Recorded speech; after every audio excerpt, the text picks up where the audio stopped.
les bendiga. Qué gozo escucharles cantar también. Fue un hermoso himno. Sí, adelante. Los niños pueden pasar a la clase, me parece. Por favor. Bien, los niños pasen. Hicieron también una bonita presentación. No olviden al terminar pasar al lugar allí para ver lo que ellos trabajaron. Está muy bonito ahí adornado también, hermanos. Es una bendición poder estar con ustedes, compartir en esta iglesia, la cual ha sido muy importante para mi vida, a través de el ministerio del pastor Alejandro. La forma en que desde que le conocí siempre ha sido un reto y bendición para poder estudiar la palabra y vivirla también. Entonces es un gozo, hermanos, poder estar entre ustedes nuevamente. Y están tratando un tema en este mes acerca de misiones. El término, como decían los niños, ¿verdad? Hablando de misiones internacionales, el compartir el evangelio, pero también compartirlo con quienes nos rodean, ¿verdad? Es hacer la obra misionera. En alguna ocasión, cuando yo era un poco más joven y veía a algunos misioneros al estar predicando, para mí eran como superhéroes. Cuando yo conocía a algunos, como el pastor que estará, si no mal bien, el anuncio del pastor Alfonso Sánchez la próxima semana, yo crecí con él, viéndole, escuchándole. Era un héroe para mí, lo sigue siendo, una bendición nuestro hermano Alfonso. Pero cuando lo veíamos así, pensamos, bueno, son superhéroes que hacen cosas y viven de una manera diferente a nosotros. Perdón, pero en realidad, conforme va avanzando el tiempo, tú sabes y yo sé que son hombres falibles como nosotros, y que esa labor que ellos están realizando la misma labor que tú debes realizar aquí, pero en otra ubicación, en otra latitud, y al final es la obra del Señor. Misiones es hablar de que el pueblo de Dios siga creciendo, que más creyentes sigan viniendo a los pies del Señor, aquellos que Él conoce en cualquiera de sus latitudes, y que nos use como medios para traerlos a los pies del Señor.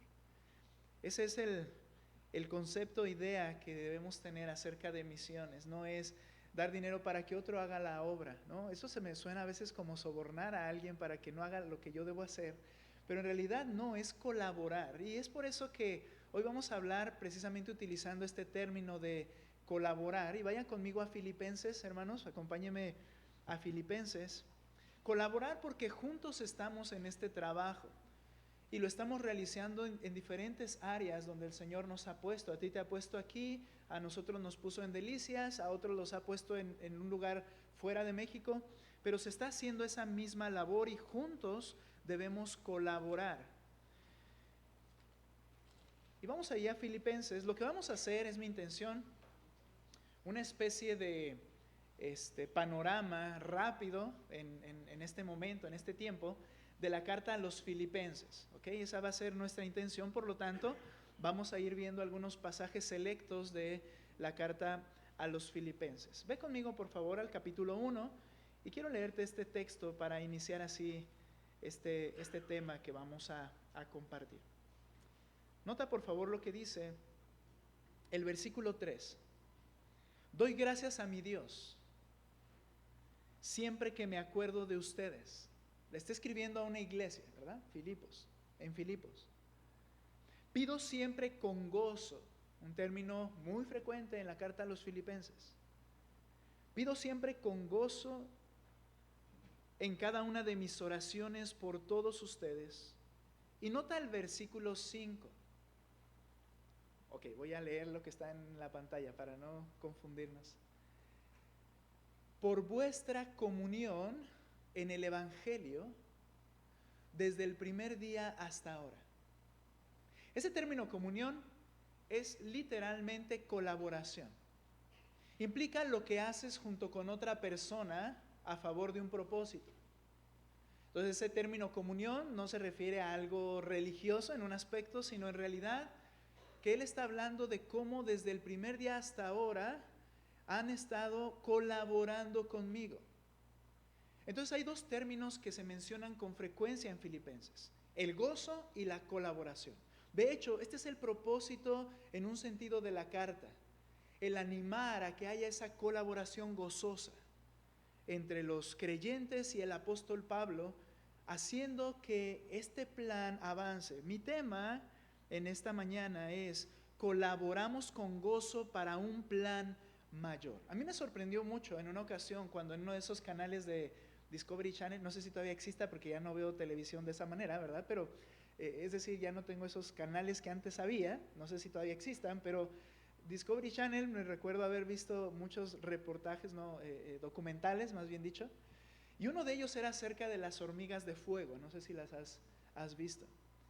Unos animales muy versátiles, muy trabajadores, muy agresivos también, ¿verdad? Si te llega a picar una, arde y duele bastante. Pero esas hormigas de fuego, en la manera en que están diseñadas, vamos a hablar de diseño, esas hormigas de fuego, cuando viene una inundación, me impresionó demasiado que cuando viene una inundación y ataca lo que es su hormiguero, sí, así se llama, ¿verdad? Su hormiguero, entonces esas hormigas en su manera en que están diseñadas, entrelazan patas, entrelazan sus cuerpos unos con los otros y literalmente comienzan a formar una balsa. Iba a decir balsa humana, pero no son humanos, una balsa de hormigas, en la que toda la colonia comienza a subirse arriba uno de otro, y para que todos quepan, entonces es de ese tamaño la mancha o la balsa que se hace. Por el diseño que tienen también, sus patitas tan pequeñas no rompen lo que es la capacidad del agua de sostenerles, y entonces pueden flotar literalmente sobre el agua. Y lo hacen colaborando unas con otras. ¿Cuál es el propósito? Bien, seguramente si entrevistas a una hormiga no lo va a decir, y no queremos pensar que ellas están razonando en un sentido de decir, wow, es ahora, venga, pata con pared, te falta la tuya, no, ¿verdad? Sino que realmente es diseño del Señor. En el diseño que Él pone en ellos, en ese instinto, en esos animales, ellos colaboran no para su propio beneficio solamente, sino colaboran para el beneficio del resto. En otras palabras, ellos hacen esto porque hay un plan mayor que el individual de cada una de esas hormigas. Vamos a como ponerlo en forma de personas. Lo hacen para lograr salvar la colonia. Y quiero que podamos entender a la luz de Filipenses cómo a veces llegamos a ser demasiado individualistas. Y nos olvidamos que en realidad en el diseño de cada creyente, en el diseño que Dios pone en mí al momento de poner su espíritu dentro de nosotros, lo que Él quiere es que entendamos que hay un plan mayor que el mío, que hay un plan mejor que el mío, y que hay prioridades que son más prioridades que mis prioridades. Por eso hoy en este tema es: colaboramos con gozo para un plan mayor. Colaboramos con gozo para un plan mayor. Aquí vamos a ver involucradas por lo menos 4 aspectos. Tenemos la gran responsabilidad, porque tenemos ese diseño de parte del Señor, pero también la gran bendición de colaborar para un plan mayor. ¿Sabes cuál plan? El plan divino. Colaboramos con gozo para un plan mayor, el plan divino. Ahora, veremos 4 aspectos al correr en la carta. Colaboramos con gozo, número 1, gracias Ana. Colaboramos con gozo en el progreso del Evangelio, vamos a ver. El plan divino. En segundo lugar, colaboramos con gozo a través de los sufrimientos de Cristo. ¿Los sufrimientos son del plan del Señor para mi vida? Sí. Número 3, colaboramos con gozo ante el peligro. Y número 4, colaboramos con gozo con nuestros recursos.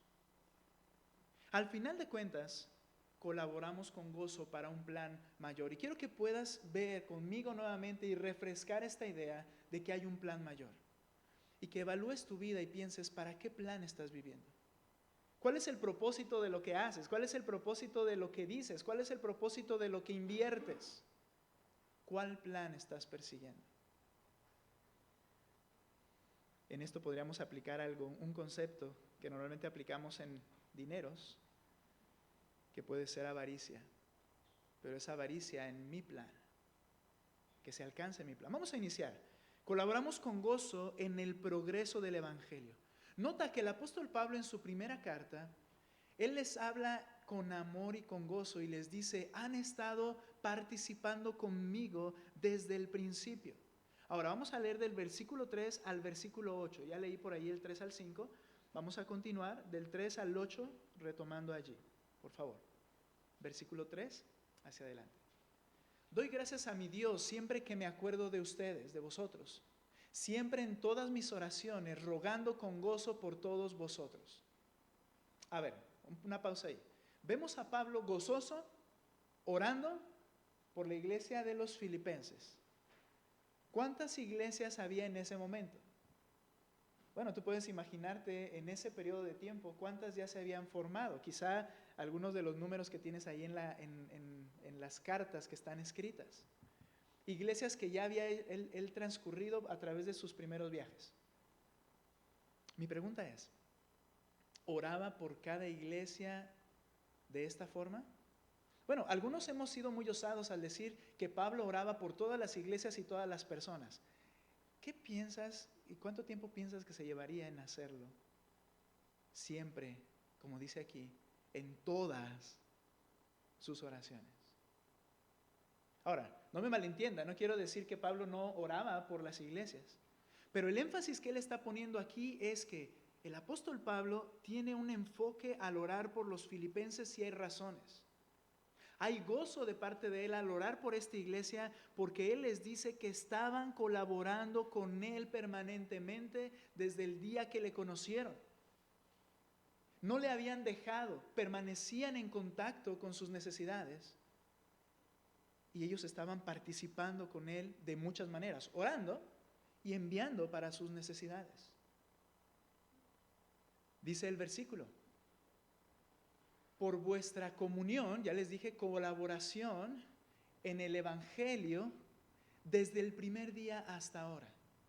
Estando persuadido de esto, que el que comenzó en vosotros la buena obra, la perfeccionará hasta el día de Jesucristo. Verso 7. Como me es justo sentir esto de todos vosotros, escucha, por cuanto os tengo en el corazón y en mis prisiones y en la defensa y confirmación del Evangelio. Todos vosotros sois participantes, colaborar otra vez, conmigo de la gracia, porque Dios me es testigo de cómo os amo a todos vosotros con el entrañable amor de Jesucristo.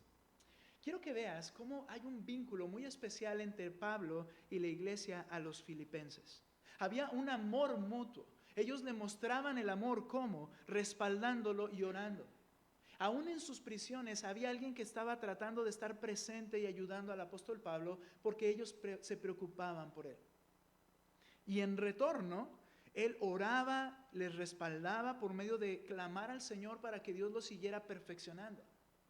Había una colaboración, había una relación. ¿Y sabes? Ese amor, ese respaldo, ambas cosas representan el avance del reino de Dios. Para el avance del Evangelio.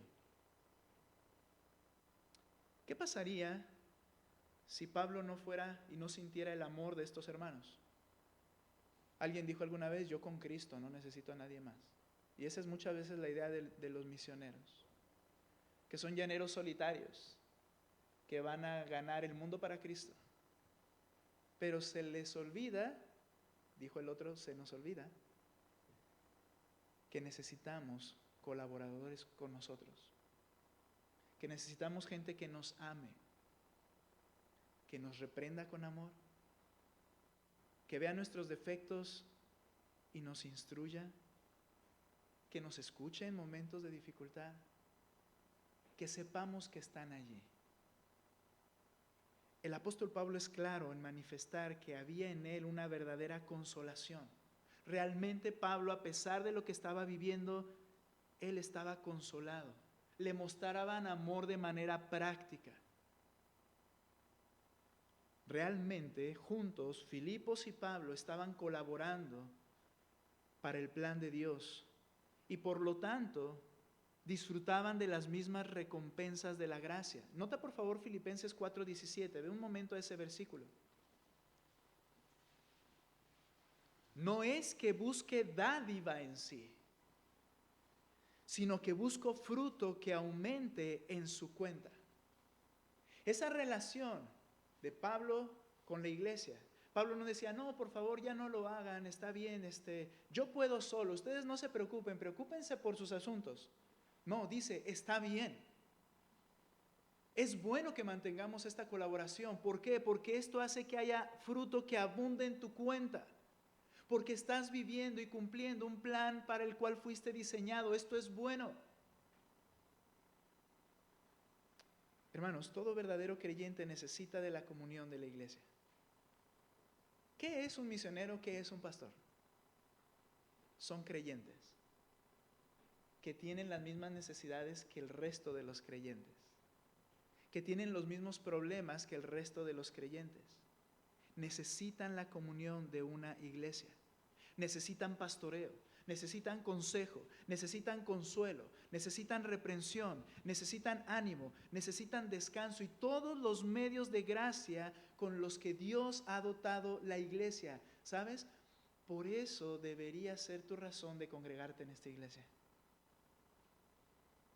No para que, es que tengo que ir a un lugar el domingo porque en mi conciencia yo sé que debo hacer el domingo algo porque Cristo es mi Salvador. El diseño de la iglesia va más allá que eso. No dejando de congregarse como algunos tienen por costumbre, sino exhortándose. Ahí está lo que te pierdes al no congregarte. Exhortándoos, animándoos y tanto más cuanto veis que aquel día se acerca, permanentemente una relación de colaboración y ayuda entre ustedes.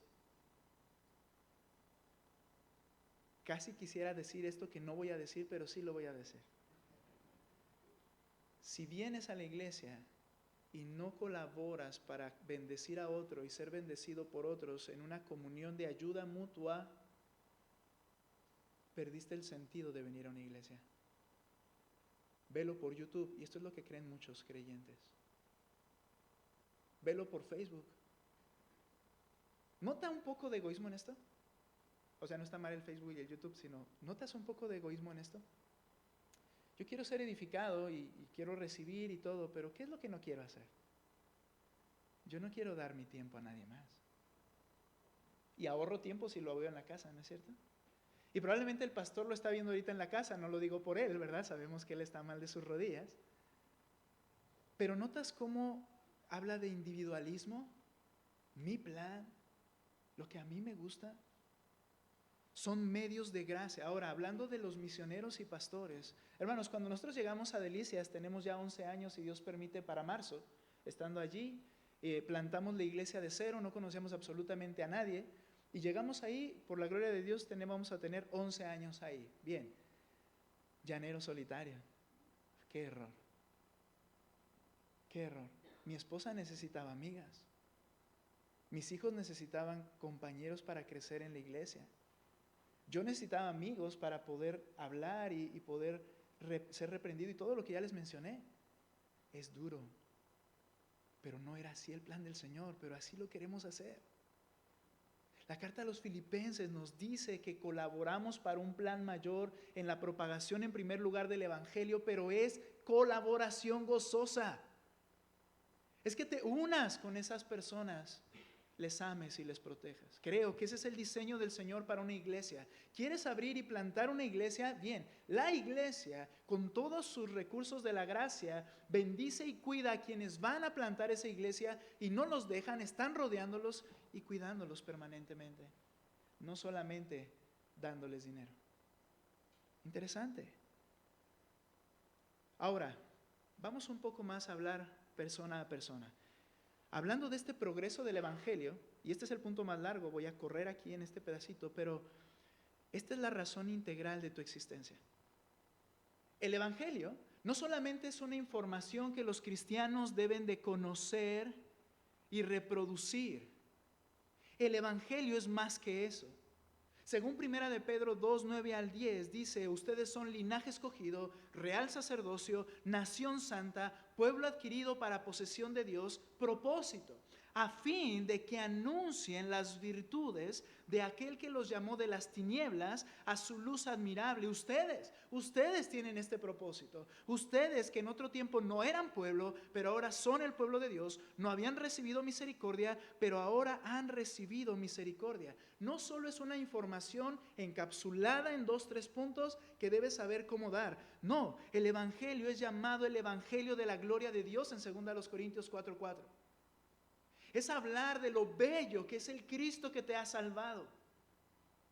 Es hablar de lo grandioso y majestuoso que es Dios. Es hablar de todas las virtudes de aquel que te salvó y te llamó. Es el mensaje que muestra su belleza, su amor, su justicia y su poder. Colaborar para el Evangelio no solamente es ese mensaje, es que tú hagas ver a Cristo ante el mundo que está en oscuridad. No solo eso, también la Escritura presenta el Evangelio como una forma de conducta y vida. Cuando el apóstol Pablo escribe Gálatas, una carta de reprensión, una carta dura en la que incluso llega a llamarles estúpidos a los lectores, eso es bien duro. Él estaba sumamente airado por lo que estaba pasando, parece, dolido. Pero en esa carta, él le enseña que el Evangelio también es la conducta y vida tuya. Dice lo siguiente en el 2:14: pero cuando vi que no andaban con rectitud, ¿y a quién menciona? Al gran apóstol Pedro, que acabamos de leer hace un momento. Y dice: cuando vi que no andaba que no andaba con rectitud, voy a leerlo ahí. Pero cuando vi que no andaban rectamente conforme a la verdad del Evangelio. Nota, el Evangelio no solo es un mensaje que reproduces, sino que es la gloria y belleza de Cristo expresada. Pero no solo eso, es practicada. Dice ahí, no andaban conforme a la verdad del Evangelio. La vida de las personas no reflejaba esta verdad del Evangelio, y entonces reprendió a Pedro delante de todos. No es que intento cambiar la definición del Evangelio, sino entender que el Evangelio moldea toda nuestra conducta. Y eso lo vas a entender cuando lleguemos a colaborar juntos gozosamente contra el peligro. Y vamos a hablar de qué peligros hay. El Evangelio moldea nuestra conducta y tiene relación en todas las esferas de nuestra vida, nuestras relaciones, nuestro matrimonio, tus noviazgos. Bueno, fue muy plural, ¿verdad? Los noviazgos, la crianza de los hijos, las amistades, los proyectos, planes, tu trabajo. Todo debe ser moldeado por la belleza del Evangelio de Cristo. ¿Cómo se ve eso, pastor? Nos sentamos durante un momento y decía David, como amigos, y yo lo siento así a David al conocerle de hace algún tiempo. Y nos sentamos y fuimos muy honestos. Voy a decir lo que yo dije de mí. Ya si él les quiere platicar de lo de él. Pero yo le dije, he sido un avaricioso en muchas etapas de mi vida. Porque mis proyectos que yo tenía enfrente buscaban mi gloria y no la de Cristo. Esto no es de acuerdo al Evangelio. El Evangelio refleja la gloria de Cristo. ¿Por qué haces lo que haces? ¿Cómo llevas tu relación, noviazgo, matrimonio? ¿Y de qué manera eso refleja la belleza de Cristo? ¿Cómo hablas, cómo actúas? ¿Notas cómo el Evangelio es una forma de conducta y vida? Pablo entonces se gozaba, según el verso 12, porque ellos estaban colaborando, pero también estaban haciéndolo aún en los momentos y circunstancias aflictivas de su vida. Porque debes entender algo, nosotros Somos instrumentos del Señor otra vez para un plan mayor. ¿Cuál es ese plan? Nota por favor el versículo 12, si estamos ahí en Filipenses nuevamente. Quiero que sepan, hermanos, que las circunstancias en las que me he visto y en cuáles estaba encarcelado han redundado en un mayor progreso del Evangelio, y él se gozaba de eso. Ok, no era lo más importante salir de la cárcel, una aflicción dura. Él se gozaba en que aún las circunstancias aflictivas en ese momento eran para el progreso del Evangelio. Es bajo ese contexto que el apóstol Pablo dice en Filipenses 1:21, porque para mí el vivir es Cristo, el progreso y colaboración del Evangelio que anuncia a Cristo, porque para mí el vivir es Cristo y el morir es ganancia. Pablo entendió su propósito. Y él entendió el propósito de todo creyente verdadero. Para que el Evangelio progrese, se requiere una total intencionalidad y entrega. Él estaba dispuesto a morir. ¿Tú estás dispuesto a invertir tu tiempo?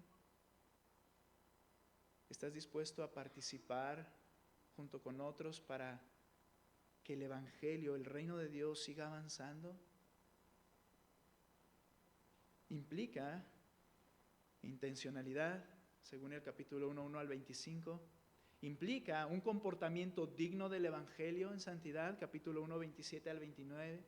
Implica una actitud humilde como la de Cristo, capítulo 2, versículo 1 al 11. Implica obediencia a la palabra, capítulo 2, verso 12 al 17. Implica seguir el ejemplo de otros fieles piadosos, según el 2, 19 al 30. ¿Qué implica esto? Para la colaboración con el Evangelio implica toda nuestra vida.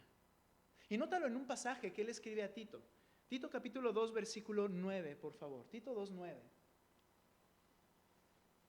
Colaboramos para el progreso del Evangelio. Y en esto está involucrada toda nuestra vida, no solo la de los misioneros. Ellos entregaron su vida por el Evangelio. No, tú fuiste salvado y comprado toda tu vida para el Evangelio. Nota cómo lo dice en este versículo. Exhorta a los siervos, esclavos literalmente, a que se sujeten a sus amos. ¿Y por qué voy a hacer eso? Si luego tú lees en Pedro y dice, aún los que son difíciles de aguantar, que agraden en todo, que no sean respondones. En una relación laboral, no defraudando, sino mostrándose fieles en todo. ¿Cómo eres fiel al no tergiversar información? ¿Cómo eso es un avance para el Evangelio? ¿Cómo eres fiel al no mentir? ¿Cómo eres fiel al trabajar más de lo que te piden trabajar y lo haces con diligencia? ¿Cómo no se ve el Evangelio cuando dices, a mí me pagan tanto y yo nada más voy a hacer esto? Y podemos decir, esto está fuera de la iglesia. No. Nota por favor lo que sigue diciendo. No defraudando, sino mostrándose fieles en todo. Escucha, para que en todo adornen la doctrina de Dios nuestro Salvador. Tú eres aquí se utiliza el término de cosmético, algo que embellece otra cosa. Mira, tu actitud en el trabajo, vamos a hablar solo ahorita del trabajo. Tu actitud en el trabajo y diligencia en el trabajo funciona para que colabores con el Evangelio y lo hagas ver hermoso ante los ojos de los que te miran. Porque el propósito es el avance del Evangelio. Quieres alcanzar a otros que no sabes quiénes son los que creerán. No sabes quiénes son los que Dios atraerá. Tu trabajo y la manera en que lo desenvuelves, lo desempeñas, te desempeñas en él más bien, hace que se vea hermosa la doctrina de Dios nuestro Salvador. ¿Vamos de reversa? Pero tu comportamiento hace que nadie quiera nada con Cristo. Y que lo haga ver como, yo sé que es cristiana, dice que es cristiano. Pero, ahora, si tú lees la carta primera de Pedro, dice, de todos modos te van a criticar, pero que te critiquen por hacer el bien y no porque estás defraudando. Hermanos, aquí entran tantas cosas. como a veces mentir porque llegué tarde. Ya iban 5 abuelitas que están enfermas, o cosas que se utilizan en este mundo. En fin, podríamos poner infinidad de ejemplos que hacen que no vean a Cristo bien en ti. Porque la gracia de Dios, dice el 11, se ha manifestado para salvación a todos los hombres, enseñándonos ¿qué? ¿Qué nos enseña la salvación? Renunciando a la impiedad y a los deseos mundanos.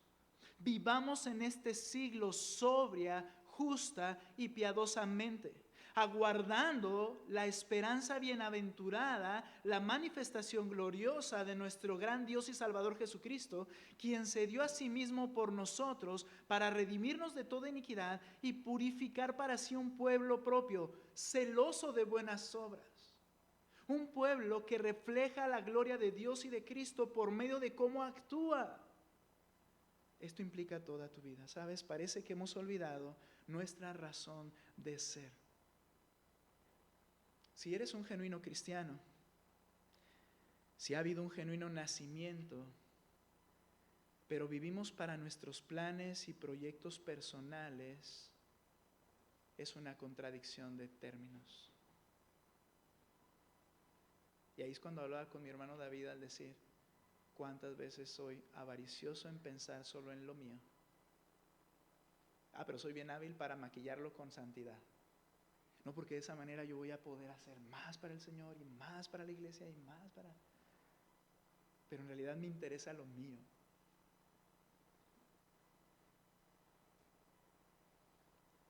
¿Sabes? Cuando vives para tus proyectos y planes personales, por eso vives frustrado, frustrada, herida, herido y completamente insatisfecho. ¿Por qué? Porque no es la razón, no es tu propósito. No fuiste salvo por Cristo para perseguir tu plan personal individual, para seguir tu agenda personal. Fuiste salvo para ser nación adquirida por Dios, para anunciar las virtudes del que te salvó en todas las áreas de tu vida. Para eso fuiste salvado. Es como querer quitar un tornillo con un martillo, y aunque terminan con la misma frase, no sirve. Es como querer clavar un clavo con un destornillador. Eso es similar a ser salvo por la eternidad para enfocarme en lo temporal, en las pasiones humanas. Las pasiones humanas no siempre son pecaminosas, son todos fuertes deseos que no son en sí malas las cosas que se desean, pero que apartan tu mirada de tu propósito. Tu propósito es el plan del Señor, el progreso del Evangelio. Este era el punto mayor. Vivimos para un plan mayor. Colaboramos con gozo para el progreso del Evangelio y involucra toda tu vida, no solo la del misionero que está en un lugar y su familia. Eso es igual para ti y para mí, pero necesitamos colaborar juntos. Número 2, colaboramos con gozo en los sufrimientos de Cristo. ¿Sí sabías que sufrir por Cristo es parte de ser genuinamente cristiano? Ahora, aunque no se especifica qué sufrimientos en particular vamos a pasar, esto es esperanzador grandemente. El Señor lo tiene en su plan mayor para mi vida. Y aunque sea aflictivo y doloroso, está bien, porque Dios sabe lo que está haciendo. Sufrir por Cristo es parte de ser genuinamente cristiano. Pablo ya lo había mencionado en el capítulo 1, versículo 29 y 30. Escucha lo que dice: porque a ustedes, como a mí, se les ha concedido por amor de Cristo, porque amas a Cristo, no solo creer en Él. ¡Qué bendición! Él me concedió la fe para venir a sus pies y creer en Él. Dice, no solo te concedió creer en Él, sino también sufrir por Él, teniendo el mismo conflicto que vieron en mí y que ahora oyen que está en mí. ¿Qué significa este versículo 30? Les dice el apóstol Pablo: ustedes están sufriendo conmigo. Ellos sabían que estaba encarcelado, enfermo y con muchas circunstancias adversas, y la iglesia estaba preocupada y afligida por él. Y dice, sufren lo mismo, estamos sufriendo juntos en este asunto. Pero el punto es, la salvación en Cristo te ha concedido también sufrir por Él. ¿Sabes? Es parte del favor o gracia de Dios para un creyente. Y no lo vemos así, obviamente. Yo no quiero enfermar, no quiero ver a mi ser amado enfermo, no quiero ver a mi hermano enfermo. Y no quiero verle morir. Pero es parte de lo que el Señor en su gracia y plan ha diseñado para ti como lo mejor. Yo sé que debemos orar por las enfermedades porque decimos al Señor, Señor, tú tienes el poder de quitar toda enfermedad, de restaurar nuestros cuerpos y permitirnos, usamos un argumento como este, permitirnos seguirte sirviendo, porque entendemos que realmente para eso vivimos, o por lo menos ese es nuestro argumento para convencerlo. Y pedimos porque sabemos que Él tiene el poder de hacerlo, pero ¿cuántas veces en la enfermedad, en las prisiones, en los fraudes, en perder dinero, en perder amigos, en ser traicionado, cuando vienen aflicciones, tú haciendo lo correcto, algo que no vino solamente porque tú estás provocando eso, le dices al Señor, gracias, estoy bien, tú sabes qué estás haciendo. Gracias, eres perfecto. Y estoy contento con esto que tú estás permitiendo. Gracias.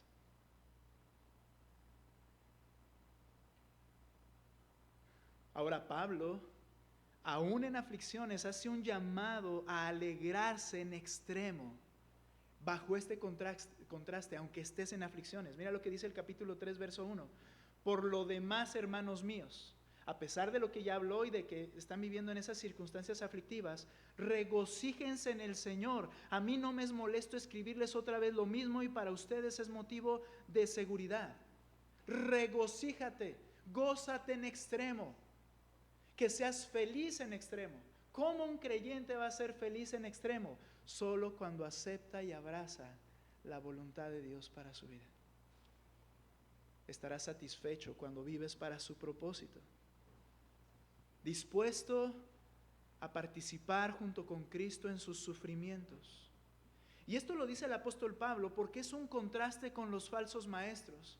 Si tú sigues leyendo ahí, siguiente versículo, cuídense de los perros, cuídense de los malos obreros, cuídense de la falsa circuncisión. Y empieza a explicar cuál es la característica de los falsos maestros. La característica es que les preocupa y ocupa su propio bienestar.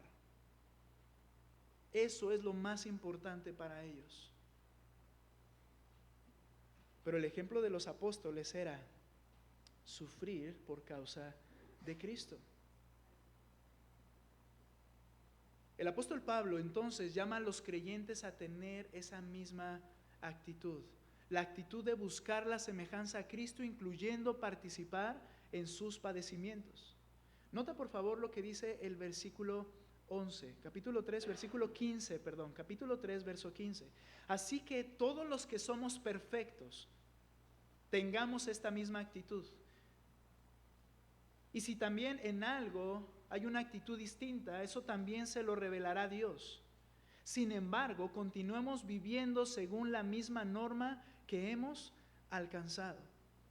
Es decir, continúa con la actitud de buscar la semejanza a Cristo, incluyendo las aflicciones y padecimientos. Colaboramos con gozo en los sufrimientos de Cristo. Pregunta, ¿cómo estás tú siendo colaborador en el sufrimiento? ¿Cómo se ve esto? Mira, tienes que entender una realidad y yo la tengo que aceptar también. Estamos en un mundo caído y por tanto todos sufren. ¿Por qué? Porque hay pecado, eso trae dolor, enfermedad, llanto y muerto y son inevitables, pero esto no es sufrir por Cristo.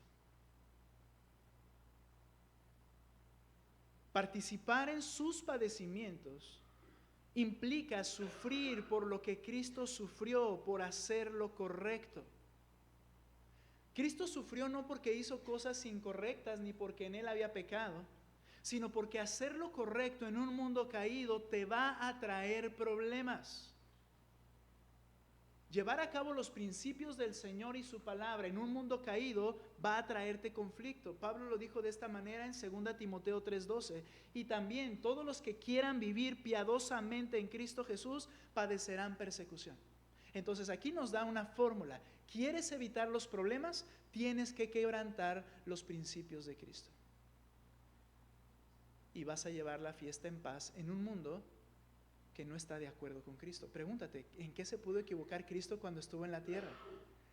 ¿De qué manera pudo ofender a alguien cuando estuvo en la tierra, hacerle mal a alguien para que lo quisieran matar y le gritaran unánime, crucifícalo? ¿Qué pudo haber hecho mal? Les sanó las enfermedades, les proveyó alimento, les enseñó la palabra de Dios, los escuchó cuando tenían aflicciones. Y la gran mayoría de ellos gritaron, crucifícalo. No, lo que nos muestra es que vivir como Cristo quiere que vivamos traerá en sí problemas. Mira, he escuchado, a veces pasa, que hay hermanos, hermanas que dicen, es que a mí me están echando tirria en mi trabajo porque soy cristiana. Pregúntate por favor, ¿es porque estás haciendo lo correcto? ¿O quieres hacerte víctima? Dijo por ahí alguien. Y en realidad son resultados de tu mal comportamiento. Pero si quieres vivir piadosamente en Cristo, es decir, implementar la vida que Él dice y obedecer lo que Él dice, vas a padecer persecución, se van a oponer a ti, eso va a ser natural. No pueden estar de acuerdo con Cristo. Dijo el Señor, yo soy del cielo y ustedes de la tierra. No hay comunión, por eso no me entiendes. Y si tú vives de acuerdo a los conceptos del cielo, va a suceder lo mismo en esta tierra. Me gustaría que te preguntaras algo más. ¿Y por qué me llevo tan bien con los que están en el mundo? ¿Y por qué mis amigos del mundo me aman más que los de la iglesia? ¿Y por qué tengo más amigos en el mundo con los cuales puedo confiar y compartir que los que tengo en la iglesia? Interesantes preguntas. ¿Cómo puede suceder que viviendo correctamente en Cristo, ellos estén de acuerdo con esa vida en Cristo? Creo que hay que analizar cómo estamos viviendo ante los demás. Por eso decía Pedro en 1 de Pedro 2:20 al 22, pues qué gloria es si pecando sois abofeteados y lo soportáis, dice Reina Valera. Mas si haciendo lo bueno sufrís y lo soportáis, esto ciertamente es aprobado delante de Dios, pues para esto fuiste llamado. Propósito. ¿Para qué? Porque también Cristo padeció por nosotros, dejándonos ejemplo para que sigáis sus pisadas, el cual no hizo pecado ni se halló engaño en su boca. Hermanos, no todos sufriremos los mismos padecimientos, ni todos recibiremos los mismos gozos en esta tierra, pero colaborar en los sufrimientos implica gozarnos juntos y sufrir juntos como el pueblo de Cristo. Y estar dispuesto a que sea su plan el que estamos persiguiendo. Vivimos para un plan mayor. Colaboramos con gozo para el progreso del Evangelio, colaboramos con gozo en el sufrimiento y también colaboramos con gozo ante el peligro. El apóstol Pablo estaba preocupado en esta carta. Ve conmigo a Filipenses capítulo 4. ¿Cuál es el peligro contra esa colaboración gozosa para el avance del Evangelio? Aquí menciona algunas cosas importantes. Capítulo 4, verso 1. Así que hermanos míos, amados, añorados, gozo y corona mía, nuevamente ese gozo, esa comunión con ellos. Estén así firmes en el Señor, amados. Ruego a Evodia y Síntique que vivan en armonía en el Señor. En verdad, fiel compañero, también te ruego que ayudes a estas mujeres que han compartido mis luchas en la causa del Evangelio junto con Clemente y los demás colaboradores míos. Nuevamente, gozo, colaboración, juntos en una frase, cuyos nombres están en el libro de la vida, y luego llama regocíjense. Bueno, podemos ver que uno de los peligros son los adversarios del Evangelio. La cultura en la que vivimos es contraria, es contra el Evangelio en realidad. Y Pablo, junto con sus fieles colaboradores, Y nosotros como iglesia enfrentamos que en la proclamación del Evangelio y una vida práctica del Evangelio día a día, hombro con hombro, va a venir oposición y dice, ellos han estado conmigo contra mis enemigos.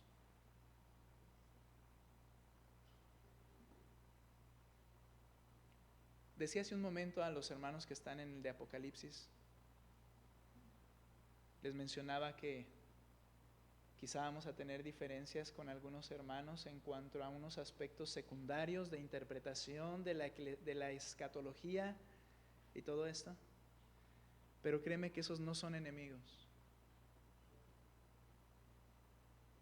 No son enemigos otras iglesias cristianas que predican el Evangelio genuinamente en Ciudad Juárez, no son enemigos.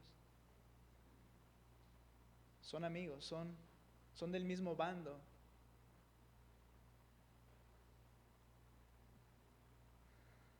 Los enemigos son los que se oponen a Cristo. Y Cristo prometió que el avance de la iglesia en el mundo sería incontenible. Él dijo, las puertas del Hades no prevalecerán contra ella.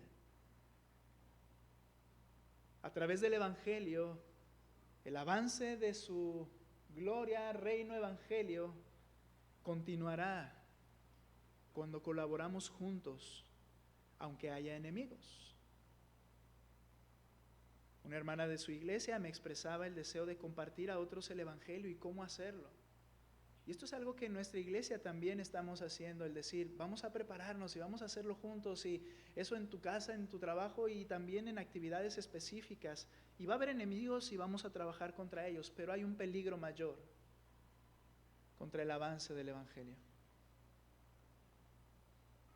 Cristo dijo, cuando le hablaron de Satanás, que decían que él, por medio de un demonio, había echado fuera a los demonios, ¿te acuerdas? Y Jesucristo dijo un principio que lo vamos a aplicar aquí en reversa.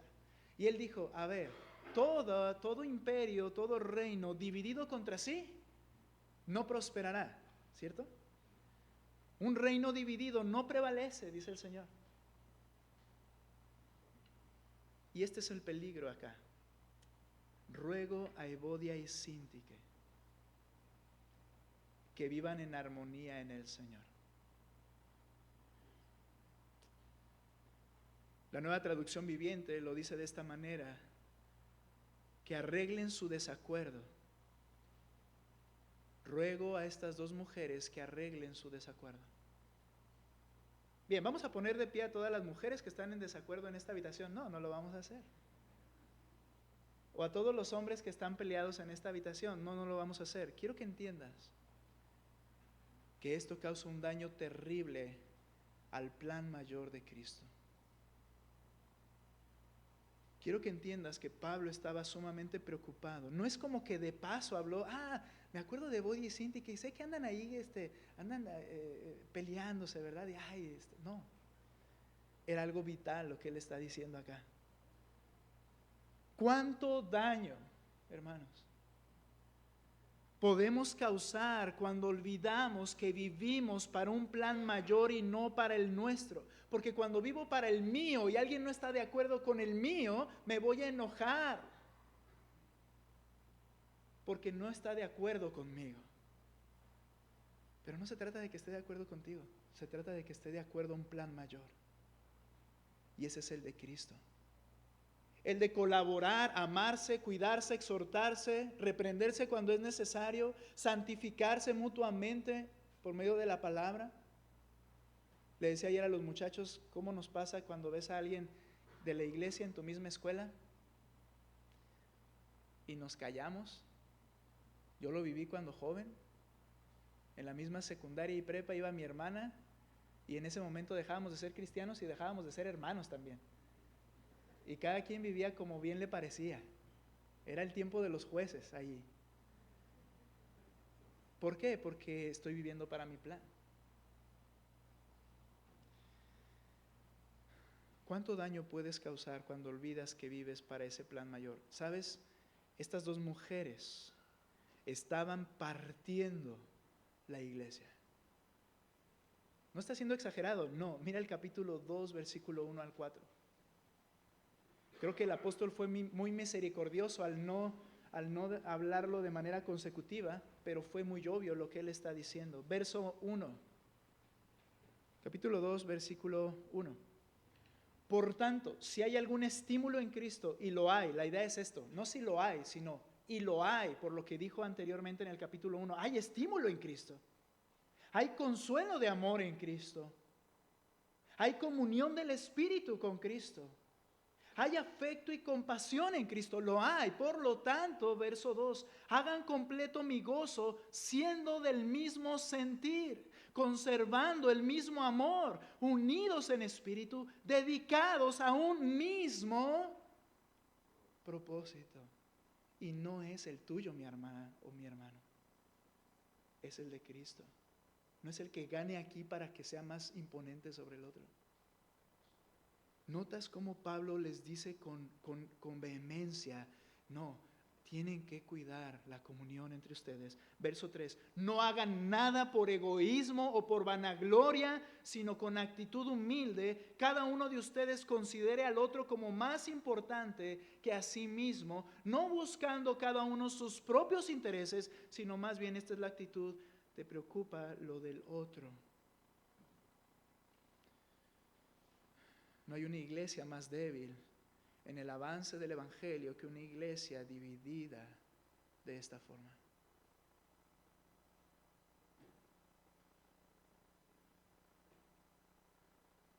¿Cuál es la actitud de un genuino amor por los demás? Bueno, ¿sabes? Esa actitud requiere un sacrificio porque requiere que renuncies a ti misma y a ti mismo.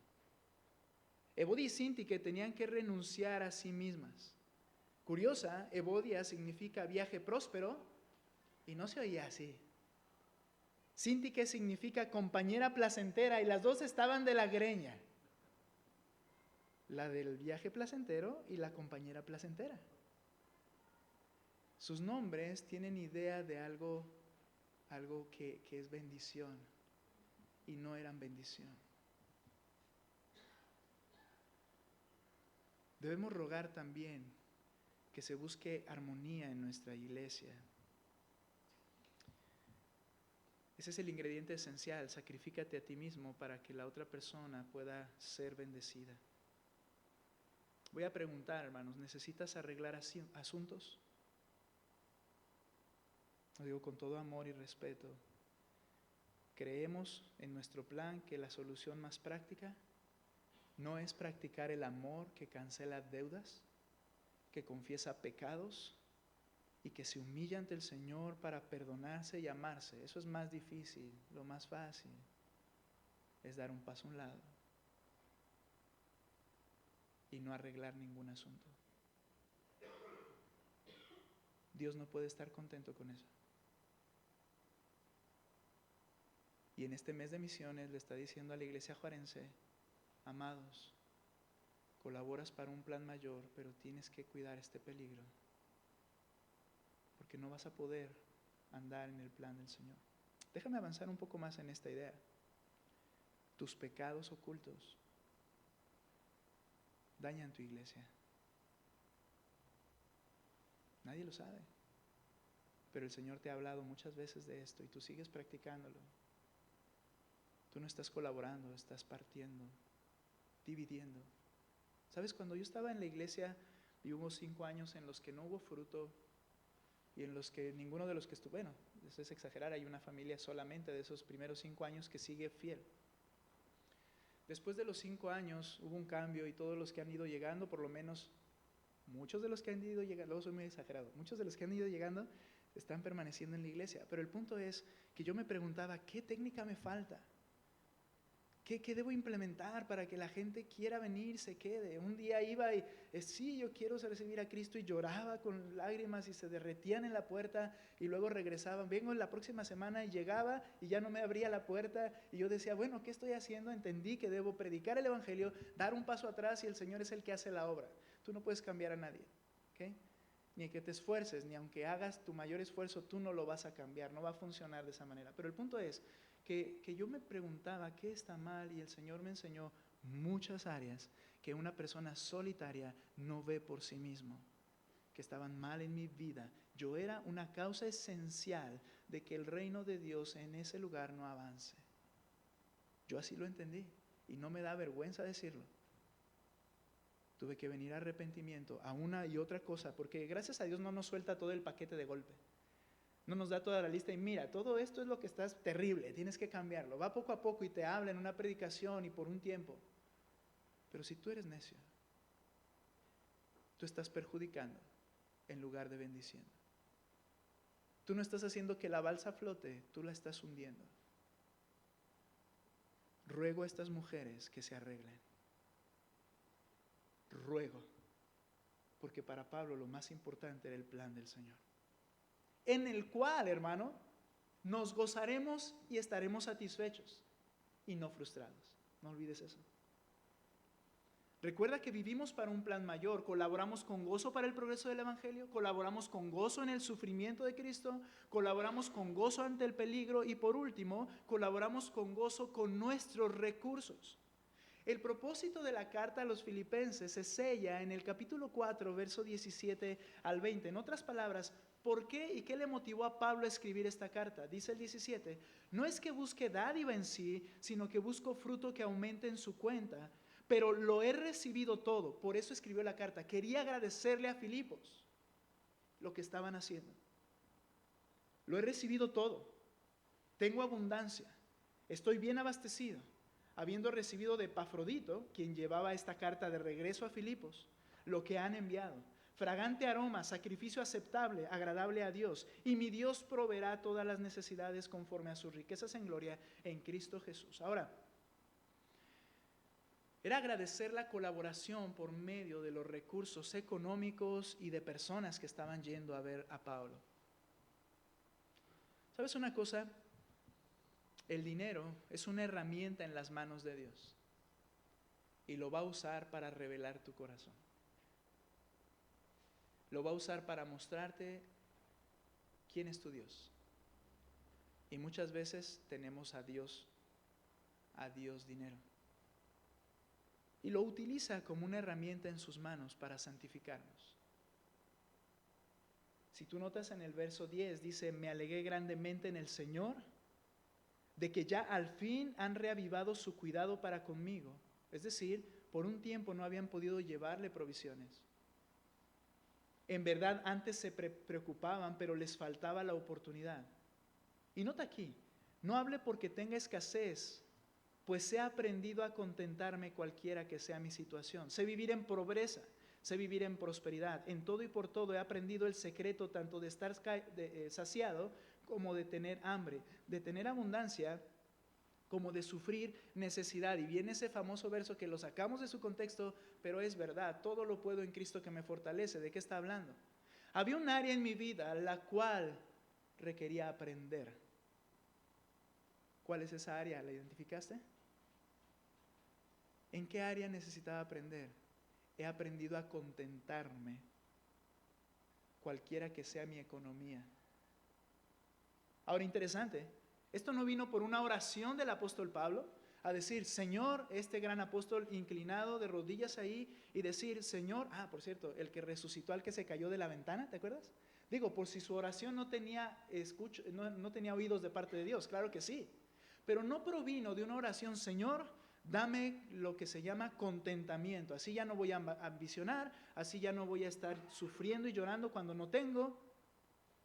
Dice, he aprendido a contentarme cualquiera que sea mi situación. Dios usa la economía como una herramienta para santificarnos y debemos decir, gracias, Señor.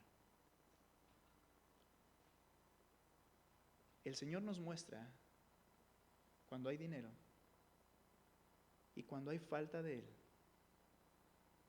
que tenemos dioses en nuestro corazón. ¿Sabes cómo lo puedes identificar? Como ingratitud, avaricia, arrogancia. Oh, el Señor me da esto y yo voy a bendecir al pueblo del Señor, pero yo me da esto. Soy especial porque me da esto, ¿no? ¿Llegaste a ver la de Mi Tesoro? Bueno, la de los Señor de los Anillos. ¿Y Smigol? ¿No lo llegaste a ver? Mi tesoro, ¿y qué era su tesoro? El anillo. Nos muestra que amamos otras cosas más que a Dios. amamos otras cosas más que a Dios en algunas etapas de nuestra vida. Si no mal recuerdo, bueno, no sé quién fue, pero un reformador, usted tal vez se acuerde, dijo que nuestro corazón es una fábrica de ídolos. Solamente aquello que te hace orar menos, venir menos, pensar menos en el Señor, compartir menos el Evangelio. Ese es tu Dios. Se está posicionando en el trono de tu corazón. Nuestra identidad no está en los recursos que Dios pone en tus manos o no, sino en nuestra posición por medio de Cristo. ¿Cuál es tu posición? Eres un pueblo que colabora para un plan mayor. Ese es tu propósito. Con lo que tienes, con lo que Él te da, ese es tu propósito. También el dinero es un medio de adoración en las manos humanas. ¿Sabes? Por medio del dinero puedes adorar a Dios. ¿Y cómo funciona esto? Bien, el acto de dar dinero es un ejercicio espiritual que cada uno necesita realizar. ¿Cómo se ve este ejercicio espiritual? ¿Ok? Te voy a enseñar un ejercicio que puedes practicar y te va a ayudar mucho. Tomas tu dinero, pero hazlo así, o piénsalo así. Y cuando lo vas a dar, recuérdale esto a tu alma. Tú no eres mi Dios, Cristo es mi Dios. Tú no eres mi Dios, Cristo es mi Dios. Cuando tú estás haciendo eso, dando, le estás recordando a tu alma quién es tu Dios. Cuando tú haces esto, le recuerdas quién es tu Dios. El acto de dar es un ejercicio espiritual. No vivo para obedecerte a ti, dinero. Obedezco a Cristo. A su vez, en el acto de dar somos testigos de la provisión de Dios. Vemos ahí que el Señor dice, bien, ahora, nota este versículo para terminar, capítulo 4, versículo 19. Habla de un sacrificio acepto, algo agradable a Dios, y está hablando del ejercicio de dar económicamente recursos para Pablo. Verso 19, y mi Dios proveerá a todas sus necesidades conforme a sus riquezas en gloria en Cristo Jesús. ¿Cómo funciona como un acto de adoración a Dios? Como un sacrificio. Cuando tú das porque eso te sobra, eso no es dar como Dios quiere que des. El pastor se está oyendo muy dinerista. No, yo hago lo mismo, por favor entiéndeme.